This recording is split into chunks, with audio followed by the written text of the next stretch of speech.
આ જે ચંદ્રગ્રહણ છે, આ ચંદ્રગ્રહણની શું અસર રહેશે અને કેટલા કલાકનું હશે? આ ગ્રહણ લાંબુ છે, લગભગ 14 કલાકની આસપાસ છે, કલાક મિનિટમાં, અને 19 કલાક આસપાસની મિનિટમાં એનો મોક્ષ થાય છે. એટલે ચંદ્રગ્રહણ લાંબુ છે.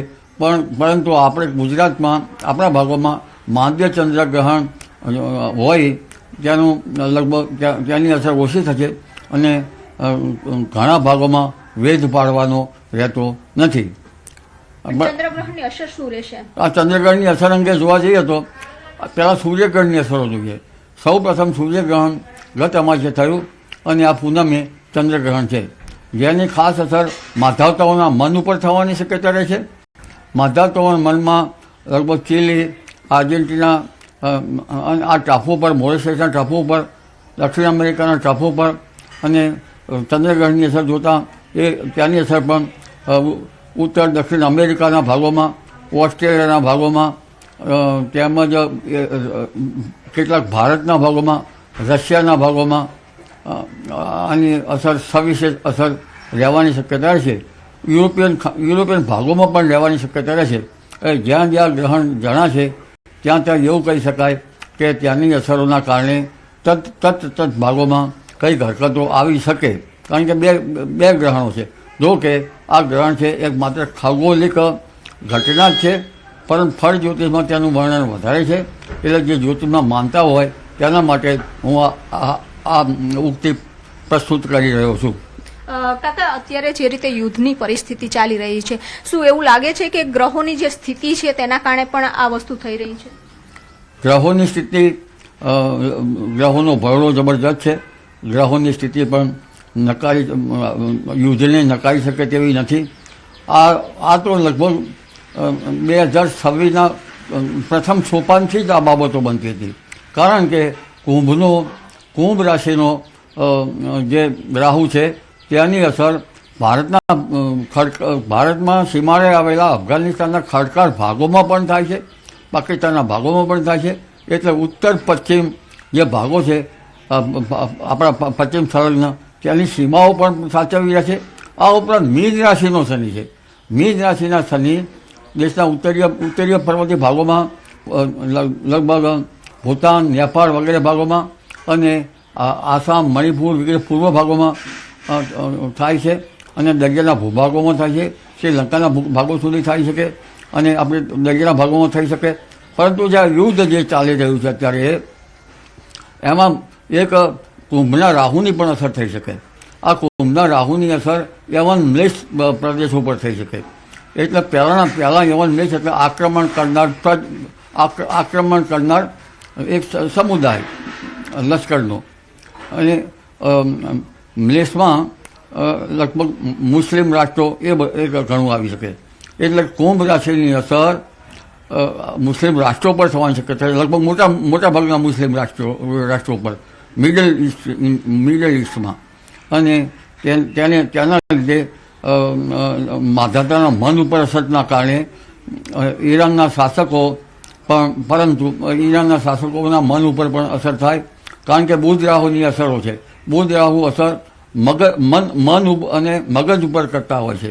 એટલે જેના કારણે લગભગ મિડલ ઇસ્ટના શાસકો, ઈરાનના શાસકોમાં યુદ્ધ ઉન્માદ વધે અને ઇઝરાયલના ભાગોમાં, યહૂદી વગેરે ભાગોમાં તેમાં પણ યુદ્ધ ઉન્માદ વધે. પરંતુ આ મિથુન રાશિમાં ગુરુ છે, અને ગુરુ હોવાથી એકંદરે ભલે સાનુકૂળ હોવા છતાં જે ટ્રમ્પ શાસન છે અમેરિકાનું, ત્યાંના માધાતા ઉપર પણ અસર થવાની શક્યતા રહેશે. આમ છતાં થોડા દિવસમાં આ યુદ્ધ જે સુરે શાંતિ થશે, આણ્વિક યુદ્ધ થવાની શક્યતા ઓછી છે. પરંતુ જે અમેરિકાનું ટ્રમ્પ શાસન છે એમાં યુદ્ધની ઘટના જે છે એ અત્યારે ચાલી રહી છે. એટલે અમેરિકામાં પણ આ બાબતમાં યુદ્ધ ન થાય ત્યાંના આંદોલનો થતા જોવા મળશે, અને ટ્રમ્પ શાસન સામે કેટલાક પડકારો પણ આવી શકવાની શક્યતા રહે છે. પરંતુ આ યુદ્ધ જે છે એ પવિત્ર રમજાન માસમાં થયું છે. એટલે ત્યાંની યુદ્ધની સ્થિતિ તો આર્થિક, સામાજિક, રાજકીય વગેરે પડતી હોય છે, પણ પવિત્ર માસમાં થતું હોવાથી પવિત્ર મુસ્લિમ બધા છે તેમાં તેને આઘાત લાગે તે સ્વાભાવિક છે. જગતના મુસ્લિમ જે ભાઈઓ બહેનો કે માતાઓ હોય તેને આઘાત લાગે તે સ્વાભાવિક છે. કારણ કે આ યુદ્ધ જે છે એનો સમય કરવાનો હતો તે બરાબર લીધેલ ન હોય તેમ જણાય છે. પરંતુ સર્વ પ્રજાને આ યુદ્ધથી શાંતિ મળે એવું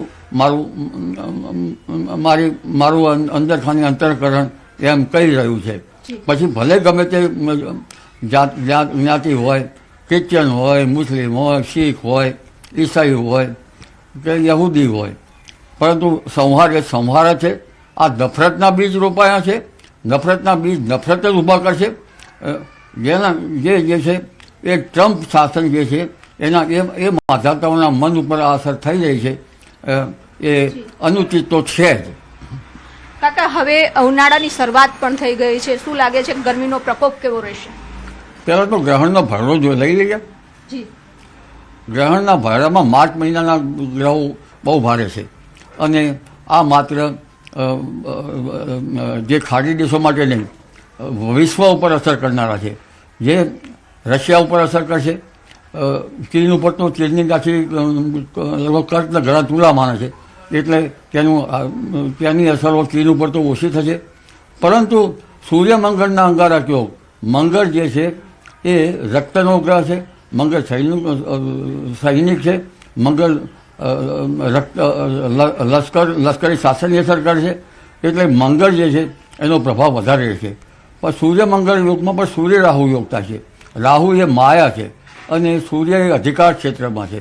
એટલે અમેરિકાના મનમાં, ટ્રમ્પના મનમાં અધિકાર ક્ષેત્રની આ લડાઈ હોય તેમ જણાય છે. કારણ કે સૂર્ય રાહુ જેવા પાપ ગ્રહ સાથે આવેલ છે. અને અન્ય બાબતો જોઈએ તો લગભગ ઈરાન પણ અધિકાર માટે લડી રહ્યું હોય તેમ જણાય છે. આ ઉપરાંત મંગળ રાહુનો યોગ છે. મંગળ રાહુ પણ લડાયક છે, પરંતુ આ લડાયક રાહુના કારણે તેની અસર માયા છે. એક જાતની લડાઈ છે એ માયાના કારણે થઈ રહી છે અને મંગળ લશ્કરમાં છે. પરંતુ વિભો હાઇડ્રોજન પ્રવૃત્તિ વધારે નથી. સૂર્યસનની જે યોગ થઈ રહ્યો છે એ હાઇડ્રોજન પ્રવૃત્તિ છે. એટલે ગુપ્ત એજન્સીઓ અલગ અલગ ભાગોમાં ત્યાંની ઝાડ વિછાવશે. તેમાંથી ભારત પણ અછૂતું નહીં રહે. એટલે આ ગુપ્ત એજન્સીઓ જે છે એ ગુપ્ત એજન્સીઓમાં ત્યાંના સંદેશા લગભગ વિશ્વમાં યુદ્ધખોર નેતાઓ અથવા તો ત્યાં પહોંચતા થાય. એટલે આ ગુપ્ત ષડયંત્રનો ડામવા રહ્યા, નહીંતર ભારત માટે પણ આકરું રહેવાની શક્યતા રહે છે. વિભુ, આ વર્ષનું ઉનાળુ કેવું આ હતા અમરલાલ પટેલ અને તેઓએ કહ્યું છે કે જે રીતે જી બિલકુલ. તો અત્યારે આપણી સાથે જોડાયેલા છે હવામાન નિષ્ણાત અંબાલાલ કાકા. ખાસ કરીને ઉનાળો જે અત્યારે ચાલુ થઈ ગયો છે અને ઉનાળામાં કેવા પ્રકારની ગરમી રહેશે? કારણ કે ગરમીનો પ્રકોપ પણ વધશે. ચાલુ વર્ષે એવું જોવા મળ્યું છે કે શિયાળામાં કોલ્ડ વેવની ફ્રીક્વન્સી ઘટી ગઈ છે, તો હવે લાગે છે કે હીટ વેવની ફ્રીક્વન્સી વધી જશે? કોલ્ડ વેવની ફ્રીક્વન્સી વધવાનું કારણ પશ્ચિમી વિક્ષેપ બરાબર આવ્યા નથી. પશ્ચિમી વિક્ષેપ બરાબર આવે તો કોલ્ડ વેવ તો એટલા કારણે ગરમી પડી રહી છે. પરંતુ મારા માનવા મુજબ અત્યારે જે લડાઈ ચાલી રહી છે, સમુદ્ર યુદ્ધ થાય તો ત્યાંની, કારણ કે આ આપણું જે ભૂમધ્ય મહાસાગર મેડિટેરિયન સીમાથી પશ્ચિમ વિક્ષેપ આવે છે અને આ લડાઈ પણ તજ ભાગોમાં થઈ રહી છે નજીકના. એટલે આ લડાઈ મોટા પાયેમાં અસર થાય તો ભારતીય મોસમ પર પણ તેની અસર થઈ શકે, કારણ પશ્ચિમ વિક્ષેપની ગરમી વધી શકે. પરંતુ તે તો વૈજ્ઞાનિકો જ કહે છે. પણ ઘણી વખત લડાઈમાં અણુ અખતરો પોખરણમાં એક વખત થયો છે. એકાએક ક્યાંક અણુ અખતરો થાય તો પણ વાદળો ચડીને વરસાદ તો કરતા જ હોય છે. એટલે એ મોટી બાબત છે. પરંતુ આ યુદ્ધ જે છે એ યુદ્ધમાં મોટા પાયે યુદ્ધ થાય તો સમુદ્ર પર અસર થાય અને સમુદ્રમાં કાળક્રમ સ્થાની મીન રાશિમાં છે. એટલે સામુદ્રિક લડાઈ થવાની પણ શક્યતા નકારી ન શકાય. પરંતુ ત્યાંની અસર મોસમ પર થાય. પરંતુ હમણાં જે પશ્ચિમ વિક્ષેપ નથી આવ્યા તેના કારણે ગરમી વધારે પડવાની શક્યતા રહે છે અને સૂર્યકલંકોના કારણે પેસિફિક મહાસાગરમાં ગરમી વધારે પડવાની શક્યતા છે. આ ગરમીથી ભારતના સમુદ્રમાં ઉત્પીડન થવાની શક્યતા રહે છે. ક્યારેક સાગરના મોજા ભૂભાગો ઉપર પણ આવી શકવાની શક્યતા રહે છે. અને આ ઉનાળો લગભગ હમણાં તો ગરમી પડશે, દિવસથી ગરમી રહે છે, રાતને બે ઋતુ રહે છે, પરંતુ માર્ચ માસમાં હમણાં 7મી માર્ચ સુધી વિભુ ગરમી જે છે એ 37 ડિગ્રી અને કેટલાક ભાગમાં 38 ડિગ્રી આવી જશે.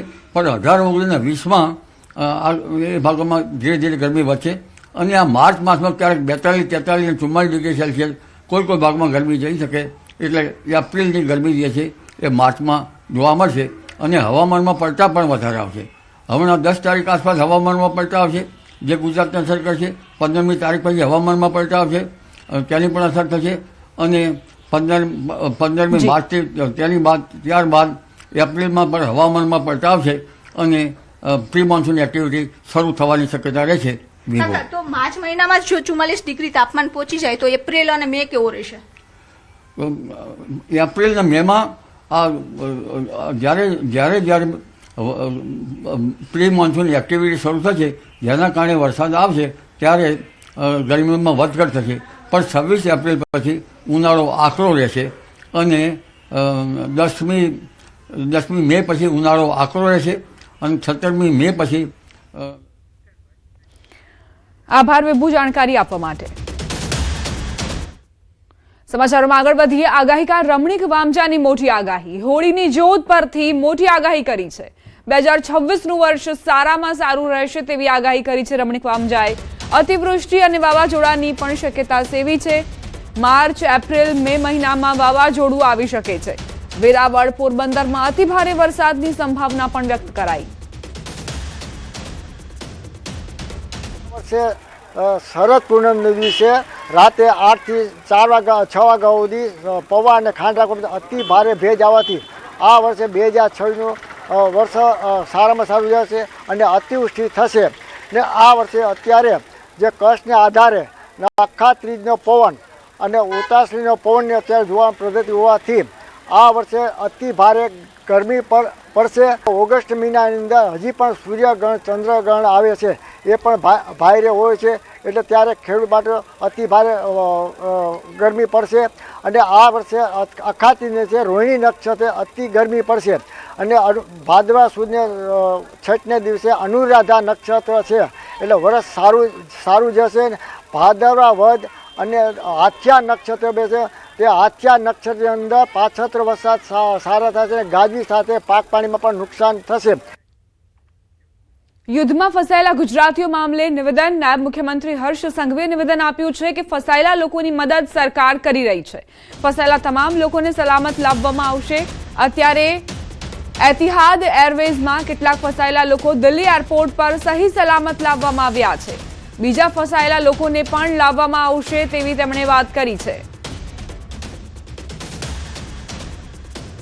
देखिए, भारत सरकार ने इसमें पहले ही सभी प्रकार की जो कुछ सूचियां है वो जाहिर कर ली है और एहतियात का पहला फ्लाइट आज दिल्ली पहुंच भी चुका है और सभी लोगों को जिस प्रकार से एम्बेसी द्वारा जो माहिती मिल रही है उसके हिसाब से काम करना चाहिए.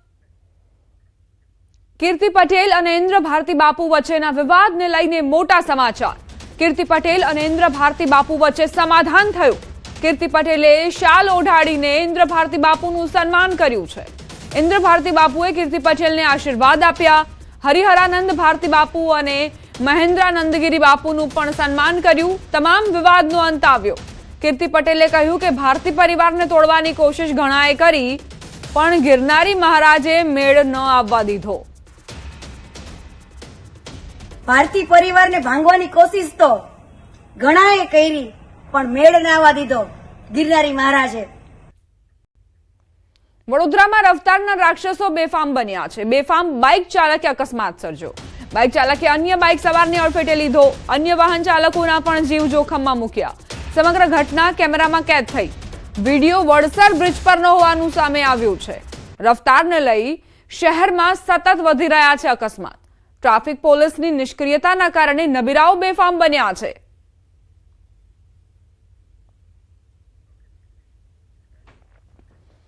વડોદરાના ડભોઈમાં તોફાની તત્વોનો આતંક, લારીવાળા અને દુકાનદાર વચ્ચે બબાલ થઈ. દુકાન બહાર કલાકો સુધી લારી ઊભી રાખી બબાલ કરી.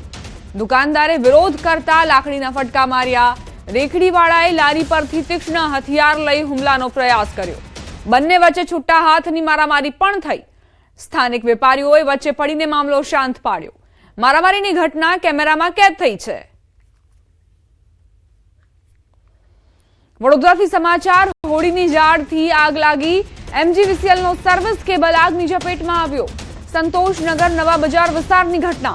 રહેણાંક વિસ્તારમાં જીવતા સર્વિસ કેબલ હોળીની આગમાં લપેટાતા કેબલ તૂટી નીચે પડ્યો. કેબલ તૂટી નીચે પડતા નાસભાગ મચી ગઈ. તૂટેલા કેબલે દિવાળીની જેમ ફટાકડા ફૂટતા હોય તેવો માહોલ સર્જી દીધો. MGVCLની ટીમે વીજ પુરવઠો બંધ કરતા લોકોએ હાશકારો અનુભવ્યો.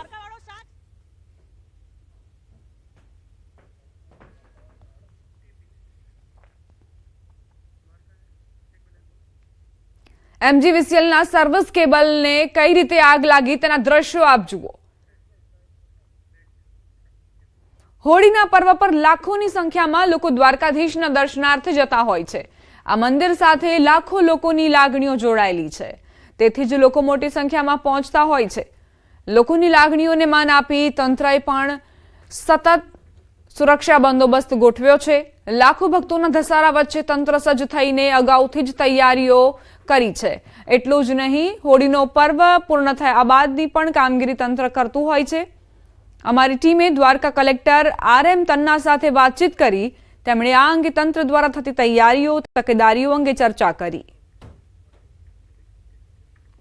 દ્વારકાનો નાથ જેને બોલાવે તેની જ હાજરી અહીં ચોક્કસ છે. પરંતુ તમામ જ્યારે ભક્તો આવતા હોય, મોટી સંખ્યાની અંદર જ્યારે હોળીનો ઉત્સવ ઉજવાતો હોય, ફૂલડોલ મહોત્સવ જે વર્ષોથી દ્વારિકામાં યોજાય છે, ને એમાં બી ગુજરાતના કૃષ્ણ મંદિરમાં હોળી સાથે ખાસ કરીને અનન્ય ભાવ જોડાયેલો હોય છે ભક્તોનો. મેનેજમેન્ટ પણ એ પ્રકારનું કરવું પડતું હોય છે. ને આ મેનેજમેન્ટ સાથે સૌથી પહેલાં તંત્રની જે જવાબદારી છે, તૈયારીઓ છે, તે કહી શકાય કે 3-4 મહિનાથી શરૂ થઈ જાય છે. મારી સાથે અત્યારે જિલ્લા કલેક્ટર છે RM તન્ના સર, તેમની સાથે વાત કરીશું. તન્ના સર, જે પ્રકારે મેનેજમેન્ટ કરવું પડે, 3 થી 4 મહિના પહેલાં જ અગાઉથી જ આ તૈયારીઓ શરૂ થઈ જતી હોય છે. વહીવટી તંત્ર માટે દર વખતે એના લર્નિંગ્સ મુજબ સ્પેશિયલ વહીવટી તંત્રની કોઈ વ્યવસ્થા નથી, પણ તંત્ર આ બધાની અંદર કોઓર્ડિનેટર તરીકેની ભૂમિકા ભજવે છે. આની સાથે સંખ્યાબંધ જુદા જુદા વિભાગો કામ કરી રહ્યા છે. જેમ કે આપ સૌ જાણો છો, પહેલો જ દાખલો લઈએ તો આટલા બધા લોકો અહીંયા આવે અને ત્યાંથી જાય, કેમ્પો લગાવીને લોકો આવે, સેવા કરે, જમાડે, ખવડાવે, પીવડાવે લોકોને. પણ ત્યાર પછી કેમ્પ ઉઠી ગયા પછી સફાઈનું એક બહુ મોટી ચેલેન્જ છે. ગ્રામ પંચાયત જે વિસ્તારમાં થતું એ ગ્રામ પંચાયત તો ન કરી શકે. નેશનલ હાઈવે ઓથોરિટી અને બીજી અહીંયા જે ઇન્ડસ્ટ્રીઝ છે એના સહયોગથી, લોકલ વહીવટી તંત્રના સહયોગથી બધા સ્વયંસેવકો તૈયાર કરીને, કોર્પોરેટ કંપનીઓ છે એમનું ફંડનું યુટિલાઇઝેશન કરી અને મોટું સફાઈ અભિયાન આ સમય દરમિયાન પછી પાર પાડવું પડતું હોય છે. 2000 જેટલા પોલીસ કર્મચારીઓ અહીંયા હાજર હોય છે આ સમગ્ર દિવસો દરમિયાન.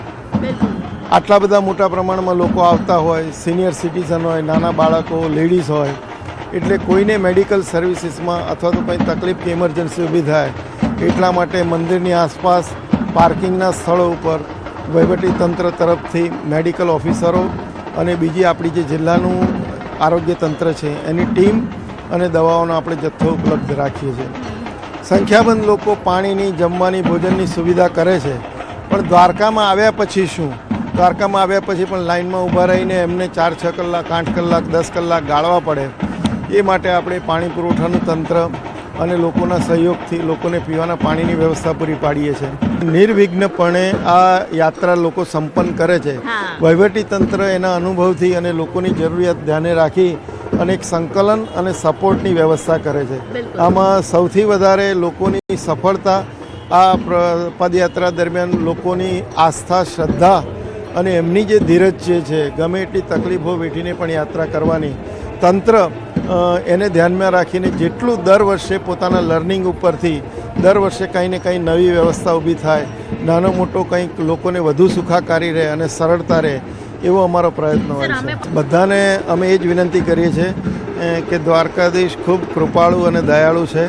સૌ પોતાની આસ્થા લઈને આવે, એની આસ્થા અહીંયા બધાની ભગવાન પૂરી કરે છે, શ્રદ્ધાથી આવે અને પોતે જે અત્યારે ધીરજ રાખી આટલો મોટો માનવ મહેરામણ હોય છે છતાં જે ડિસિપ્લિનના વેમાં અને ધીરજ રાખી અને તંત્રની વ્યવસ્થામાં સહકાર આપે છે એ જ રીતે સહકાર આવનારા સમયમાં પણ આપે. દ્વારકાધીશના મંદિરે જ્યારે કોઈ પણ વ્યક્તિ એક પણ રૂપિયો વગર આવે છે ત્યારે ખરેખર તે દ્વારકાધીશના મંદિરે આવીને દર્શન કરીને જાય તે પ્રકારનું મેનેજમેન્ટ તંત્ર દ્વારા પણ છે. કેમેરા પર્સન પ્રકાશ સાથે દીપિકા ખુમાણ, ન્યૂઝ 18 ગુજરાતી, દ્વારિકા.